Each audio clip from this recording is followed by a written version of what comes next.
What's going on, everybody? I wanted to go ahead and give you the update.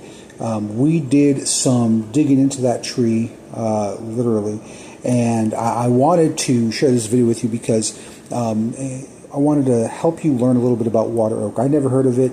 You may never have heard of it, but I learned some interesting facts about it. So, spalted water oak, it's really a highly figured hardwood, prized usually for its dramatic black zone lines and unique contrast. Spalting is pretty common with this because it's so prone to rot.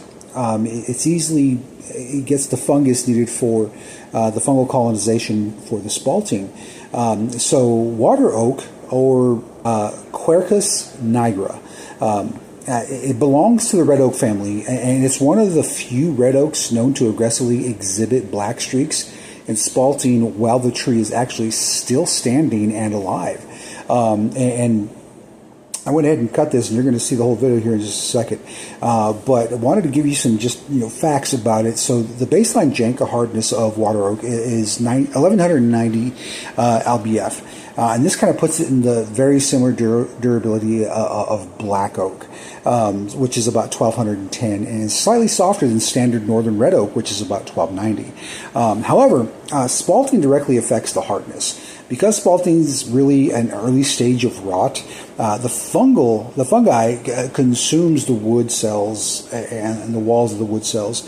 If it's harvested at the perfect time, though, the wood will retain its structural integrity, but kind of drops in density and hardness a little bit, making it kind of punky or soft. And you're going to see some maybe punky streaks in this, but not a lot. I didn't find a whole lot in this, but there's definitely some rotting happening.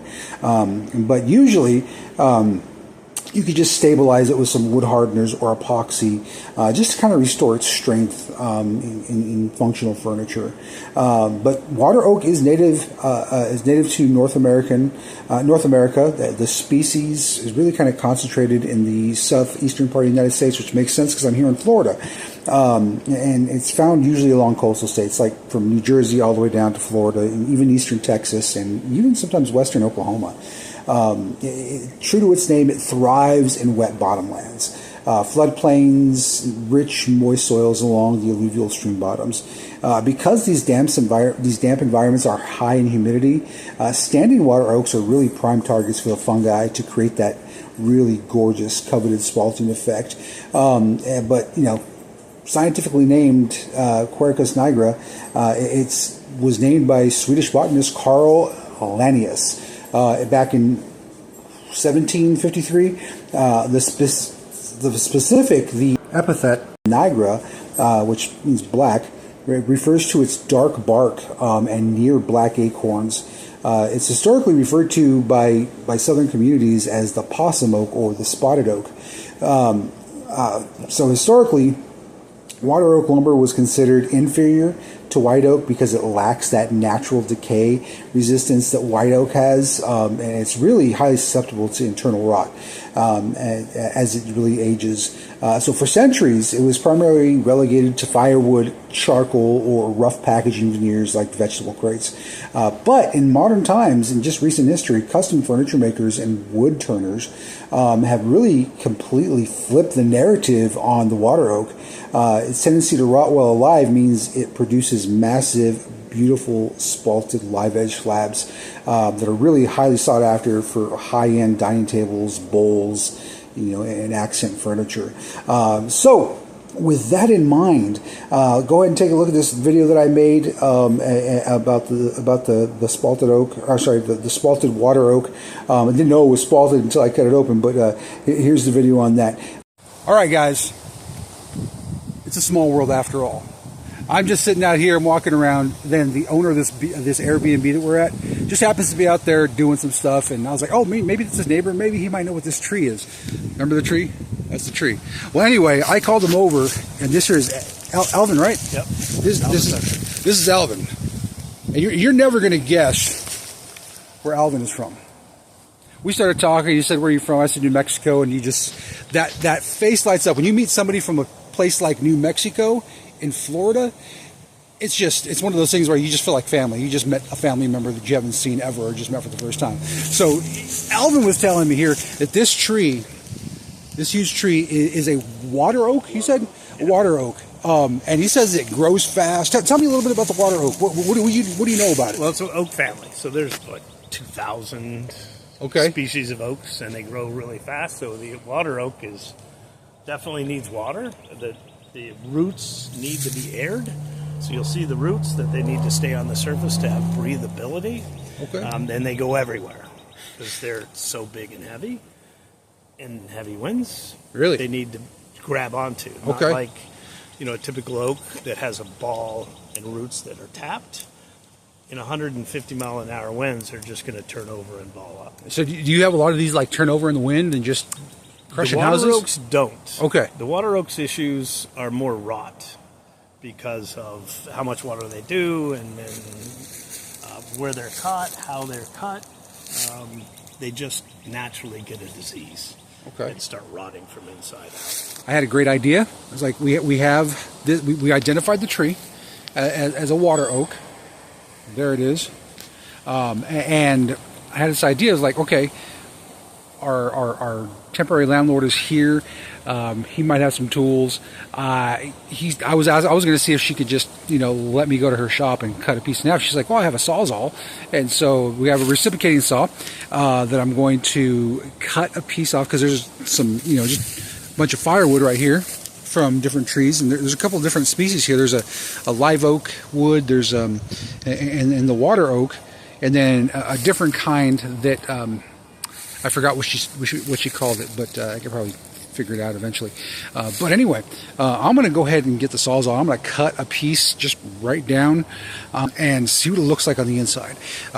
She's actually going to look for a sander, see if I can sand it up and see what I can do to make it look really pretty and get a really good idea of what the wood looks like. But either way, we're going to be able to see on the inside of water oak what it looks like. So let's get cutting.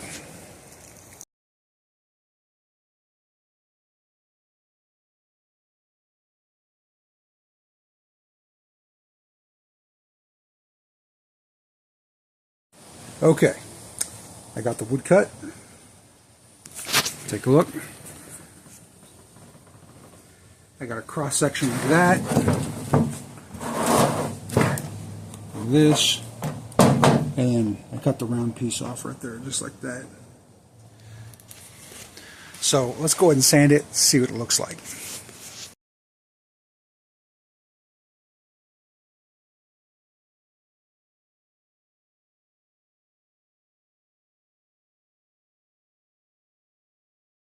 All right, I got it all sanded down for sure to 220. There was a piece of 320 there that I'm not sure how much abrasive it had on it left. So I did hit it with it. Let's see what happens.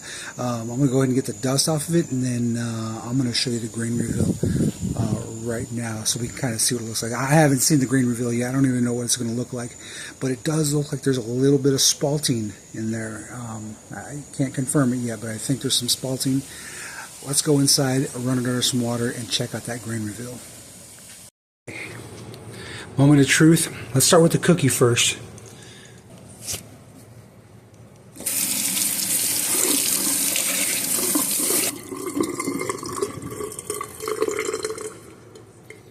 So that's the end grain. That's the cookie that I cut off.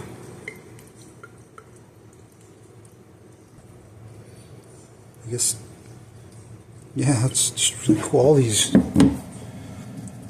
lines here. I wonder what those are. All right, here comes the big piece, the big log. And see, this is, look, I'm pretty sure that's spalting. It was dark outside. Yeah, look at that. Let's just go ahead and check out the grain reveal. Ready?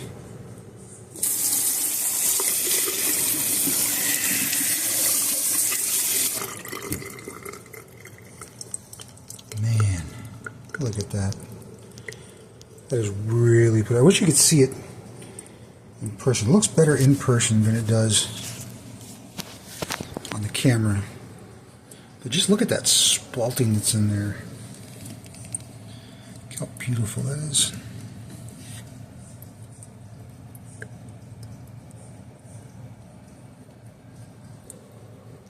This did come off a firewood pile, so. Alright, let's look at the last piece.